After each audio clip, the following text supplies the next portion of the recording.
मंजिलें उन्हें नहीं मिलती जो घर बैठकर ज्ञान लेते हैं। मंजिलें उन्हें नहीं मिलती जो घर बैठकर ज्ञान लेते हैं। मंजिलें तो उन्हें मिलती हैं जो मेहनत पर ध्यान देते हैं। नमस्कार साथियों, आप सभी के हमारे YouTube चैनल CDR में बहुत बहुत स्वागत है। दोस्तों, आज का हमारा जो टॉपिक है वो कॉर्पोरेट अकाउंटिंग है और कॉर्पोरेट अकाउंटिंग के अंदर हम पढ़ेंगे ऋण पत्र तथा अंश में अंतर। ये बीकॉम 5th सेमेस्टर के छात्रों के लिए होगा जो Vidyapeeth, Harishchandra, UP college, DAV, BHU में पढ़ रहे हैं।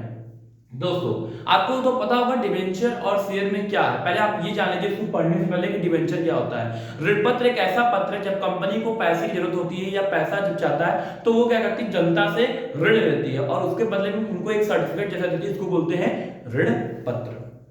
दोस्तों, ये ऋण पत्र क्या होता है, ये एक जो डिवेंचर होल्डर होते हैं उनके लिए एक सर्टिफिकेट होता है, एक प्रूफ होता है जिससे वो फ्यूचर में जो भी इंटरेस्ट लेना है या जो पेमेंट लेना है उसको दिखाकर ले सकते हैं। और आपको पता ही है कि शेयर क्या होता है। शेयर तो क्या होता है, मैंने उस दिन बताया था पिछले वीडियो में कि किसी भी बड़े भाग को जब हम छोटे छोटे पार्ट्स में डिवाइड कर देते हैं तो वो क्या हो जाता है, शेयर बन जाता है। तो आज हम लोग उसी का क्या डिफरेंस पढ़ेंगे कि शेयर और डिवेंचर दोनों में डिफरेंस क्या है। तो सबसे पहला डिफरेंस है पूंजी की प्रकृति। क्या है पूंजी की प्रकृति? दोस्तों, हम बात करते हैं, ये देखिए बेसिस ऑफ डिफरेंस है। आप जब कॉपी में लिखते हो तो एक कॉलम बनाते हो डिवेंचर के लिए, एक कॉलम बनाते हो शेयर के लिए और एक किनारे बनाते हो बेसिस ऑफ डिफरेंस, जिसे बोलते हैं अंतर का आधार। तो मैंने 15 हेडिंग लिखे हैं। अब देखो, पेपर में आपके लॉन्ग भी पूछ सकता है, शॉर्ट भी पूछ सकता है। अगर शॉर्ट पूछेगा तो कम से कम आपको 6 या 7 लिखना है और अगर लॉन्ग पूछता है तो कम से कम 10 लिख कर, तब जाके आप नंबर पाने के लिए एलिजिबल होते हो। तो इसमें सबसे पहला जो हेडिंग है, पॉइंट है, वो है पूंजी की प्रकृति। देखिए, जो ऋण पत्र होता है उसकी पूंजी की प्रकृति क्या होती है, वो उधार प्रकृति की होती है। लेकिन जो आपकी अंश की पूंजी होती है वो क्या होती है, स्वामी, मतलब उस कंपनी का ऑनरशिप कैपिटल होता है। लेकिन ये क्या होता है, ये क्रेडिट कैपिटल होता है। इसको ये उधार लिया हुआ पूंजी होता है डिवेंचर में, और जो अंश वाला होता है वो क्या होता है, ऑनरशिप कैपिटल होता है, स्वामी प्रकृति का होता है। मतलब ये खुद का मालिक का पैसा रहता है लेकिन ये उधार का पैसा रहता है। चलिए, दूसरी धारक की स्थिति। इसमें जो धारक पैसे देते हैं वो कंपनी के लिए क्या होते हैं, लेनदार होते हैं, मतलब लेने वाले। और इसमें क्या होते हैं, जो धारक जो अंश खरीदते हैं वो धारक की स्थिति क्या होती है, वो अंशधारी स्वामी होते हैं। ठीक है। तीसरा हेडिंग क्या है, प्रतिफल। इसको क्या बोलते हैं, कंसिडरेशन। मतलब आप भाई कुछ कर रहे हो तो आपको कुछ मतलब प्रॉफिट होना चाहिए ना। अगर आप डिवेंचर जनता जब क्या है, कोई भी आदमी जब डिवेंचर कंपनी से लेता है या देता है तो उसको उसके बदले में इंटरेस्ट मिलता है। क्या मिलता है, ब्याज, जो कि क्या होता है, टाइम होता है 10%, 20%, 15%। लेकिन जो अंश खरीदता है उसके बदले में उसको प्रतिफल क्या मिलता है, एक लाभांश मिलता है जिसे बोलते हैं डिविडेंड। और वो क्या होता है, निश्चित नहीं होता है।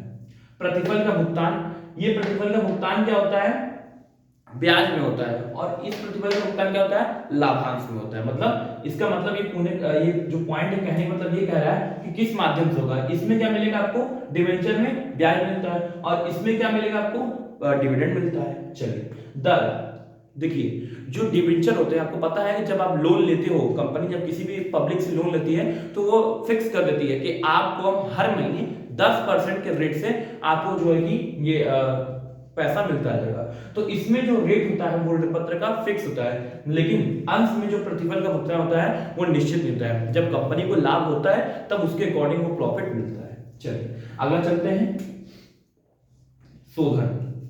अब देखिए, अगर ऋण पत्र पे में रिडीम करना है तो वो कंपनी के जीवन काल में कब मिल सकता है, जब वो उसका टाइम पीरियड पूरा जाएगा तब। लेकिन अगर हमको शेयर में पूरा पैसा चाहिए, रिडीम करना है, तो वो कंपनी जब वाइंड अप होती है, मतलब समापन, मतलब जब बंद होती है तभी मिलता है। सुरक्षित।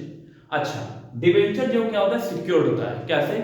क्योंकि हम जानते हैं जब कंपनी हमसे डिवेंचर लेती है, पैसे लेती है, तो उसके बदले में बोलती है कि हाँ, अगर मैं नहीं पाता हूँ, ये संपत्ति है जो है बंधक है, मैं आपको इसको बेच कर दूंगा लेकिन पैसा मिलेगा। लेकिन शेयर में ऐसा कुछ नहीं है, अगर पैसा कंपनी लॉस में चली गई तो आपका पैसा डूब जाएगा। ठीक है, तो ये असुरक्षित हुआ, मतलब ये अनसिक्योर्ड हुआ, ये सिक्योर्ड हुआ। चलिए, अगला हेडिंग देखिए, बहुत ही इंटरेस्टिंग तरीके से देखिएगा, बहुत आराम से पढ़ रहा हूँ। ठीक है, ऋण पत्र। जो डिवेंचर खरीदता है, ऋण पत्र जो भी परचेस करता है, उसको क्या होता है, मैनेजमेंट में पार्टिसिपेशन का राइट नहीं होता, मतलब अधिकार नहीं होता है। लेकिन जो शेयर खरीदता है उसको मैनेजमेंट में पार्टिसिपेट करने का राइट होता है। चलिए, अगला क्वेश्चन देखिए, मताधिकार मतलब क्या होता है, राइट ऑफ वोटिंग। देखिए जो शेयर परचेज करते हैं उसको राइट ऑफ वोटिंग होता है, वो वोट कर सकता है, मतलब मत देता है कंपनी के जब चुनाव होता है। लेकिन जो डिवेंचर खरीदता है, ऋण पत्र खरीदता है, उसको कोई हक नहीं होता है। चलिए अगला चलते हैं, कटौती पे निर्गमन मतलब ऑन डिस्काउंट इशू, मतलब कोई डिस्काउंट करके इशू कर देगा। ऋण पत्र में तो लीगल राइट रहता है, लेकिन इसमें लीगल राइट नहीं होता है, परमिशन लेना पड़ता है। फिर बाजार से क्रय, ऋण पत्र बाजार से क्या है, खरीदा जा सकता है और पुनः बेचा भी जा सकता है, लेकिन अंश को नहीं खरीदा जा सकता है, ठीक है, वो तो खुद ही पब्लिक हमसे खरीदती है।